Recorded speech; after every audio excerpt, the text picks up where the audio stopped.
তো মে মাসে আমার জবটা হয়েছে 3 তারিখে, তো 12 দিন আগে, 2 বছরের 12 দিন আগে, 2 বছর হয়েছে আর কি।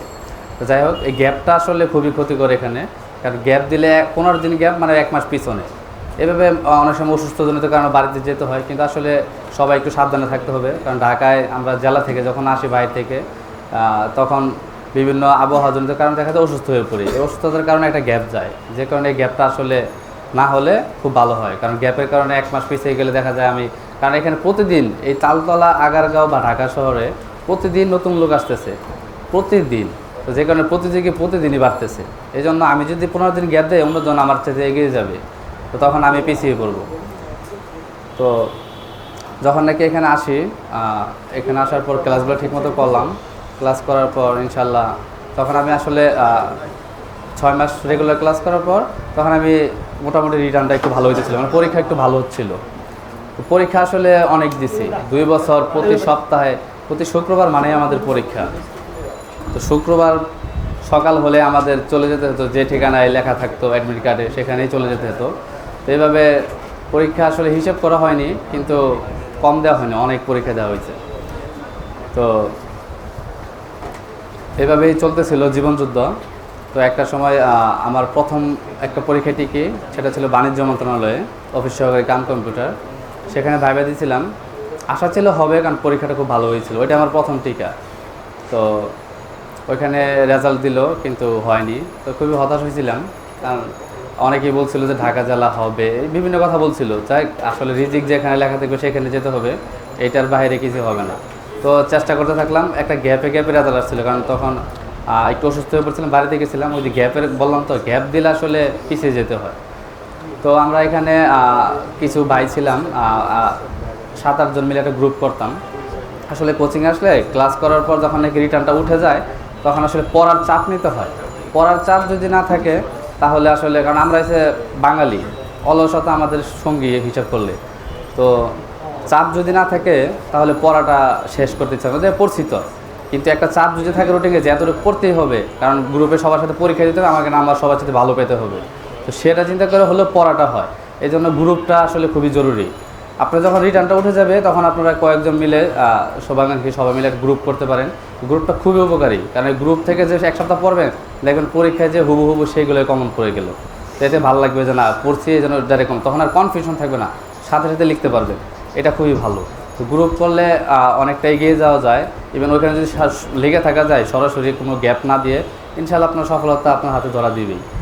তো আমি আসলে এখানে এই যে প্রতিদিন এই যে রেজাল্ট দিত, অনেক ভাইয়ের আমার সামনে দিয়ে কিন্তু 2 বছর অনেক ভাইয়ের চাকরি হয়ে গেছে।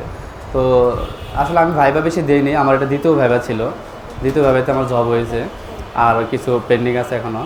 তো যখন নাকি দেখতাম রেজাল্ট দিত, এই ভাইয়ের চাকরি হয়েছে, ওই বোনের চাকরি হয়েছে, আসলে এটা আসলে উৎসাহ জাগাতো। এটা আসলে হতাশা হয়ে লাভ নেই, কারণ প্রত্যেকেই হতাশাগ্রস্ত। যার বয়স 22, যার বয়স 25, যার বয়স 30, প্রত্যেকে আসলে আমরা হতাশাগ্রস্ত, কারণ আমাদের পরিবার আমাদের কাছ থেকে একটা সফলতা চায়, সবাই চায় তার ছেলে বা তার সন্তান কিছু করুক। এই জন্য আমরা আসলে যে বয়সে থাকি না কেন, হতাশা সবার মধ্যেই আছে। তো হতাশা আসলে আমাদের কাটিয়ে উঠতেই হবে, কারণ হতাশা সবার কাছে আছে, সবার মধ্যে থেকে কাটানোর শক্তি ক্ষমতা আল্লাহ তাআলা তাতে দিয়েছে আর কি। তো এই জন্য হতাশা আসলে হয়ে লাভ নেই, কারণ আপনার হতাশা আপনাকে কাটাতে হবে। তো এই জন্য যখন নাকি রেজাল্ট দিত, রেজাল্ট দেখতাম, তো ওই রাতে আসলে চিন্তা করতাম যে আমাকে হচ্ছে না, কারণ আমার চাকরি হচ্ছে না মানে আমি পারি না, এই জন্যই হচ্ছে না, তো আমার লেখিংগুলো দূর করতে হবে।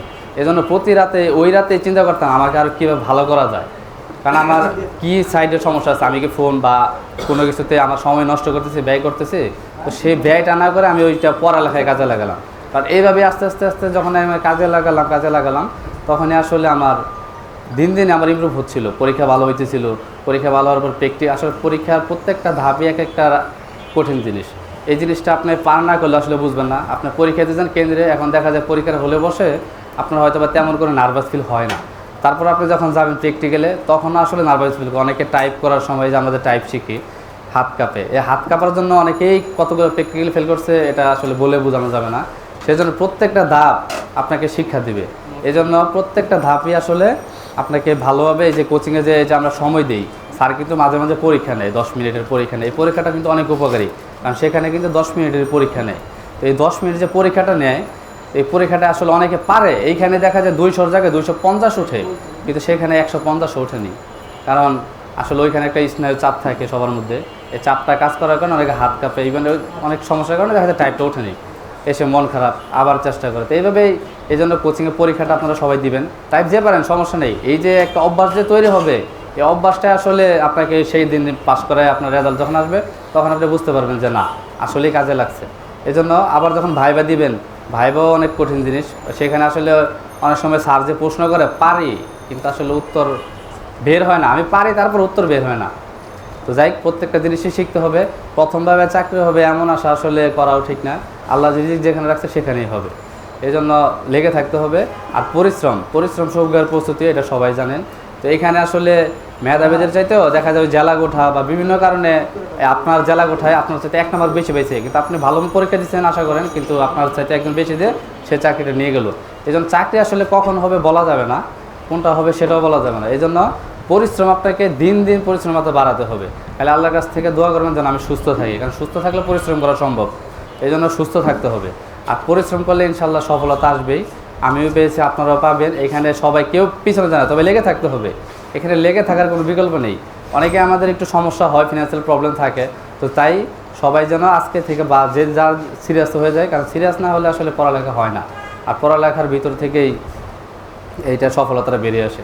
তো আমি এই কোচিংয়ের কথা যদি বলি, আসলে সায়েন্সের হাফিজ স্যার, আমি আসলে লেখাপড়া তো আজকে 22 বছর 23 বছর হয়ে গেল। তো লেখাপড়ার দিক থেকে অনেক কিছু শিখে আসছি, ক্লাসে অনেক কিছু শিখছি, 9, 10, 11, 12।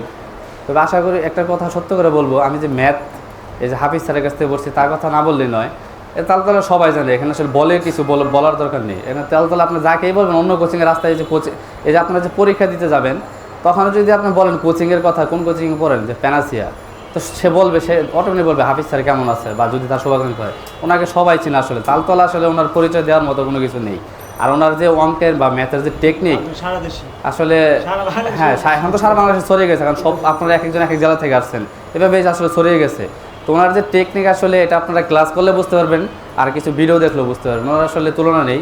ওনার কাছ থেকে আপনার যখন যে সমস্যা, উনি এসে ওখানে একজন স্টুডেন্ট ভর্তি করাচ্ছে, মাঝখানে আপনি যাবেন, সে বিরক্তি ফিল করবে না, সে আপনাকে আগে সমাধানটা দিয়ে তারপর তার সাথে কথা বলবে।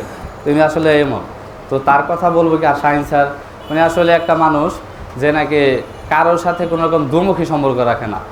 উনি আসলে একটা মানুষ আসলো, এই যে তার সাথে যে জড়াই ধরাটা, আসলে তার সাথে যেটা আন্তরিকতার সম্পর্ক বা কথা বলে এটা ফ্রি মাইন্ডের হয়ে যায়, যে স্যার স্যার। তো উনি আসলে ওনার কথা বলে শেষ করা যাবে না।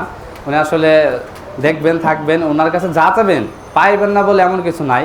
আর ওনারা আসলে প্রথম থেকে শুরু করে এ পর্যন্ত অনেক কিছুই কোচিংয়ের এক থেকে ইনশাল্লাহ অনেক ইমপ্রুভ করছে। আজকে এসিও লাগিয়ে ফেলছে ইনশাল্লাহ। তো আপনারা আরামে ক্লাস করতে পারেন, সমস্যা নেই। তো স্যারদের জন্য দোয়া করবেন, আমার জন্য দোয়া করবেন আসলে। আর পরিশ্রম করবেন, পরিশ্রম করলে চাকরি হবে, এই বিশ্বাসটা মনে রেখে আপনি এগিয়ে যান, সময় নষ্ট করবেন না, এটা হলো কথা। ইনশাল্লাহ আমার জন্য দোয়া করবেন, আমি যেন আরও ভালো চাকরিতে যেতে পারি। আমি আছি, এখানেই আছি, যদি আল্লাহ ঢাকায় রাখে তাহলে ইনশাল্লাহ কোচিংয়েই থাকবো। ইনশাল্লাহ দোয়া করবেন আমার জন্য। সবাইকে আসসালামু আলাইকুম।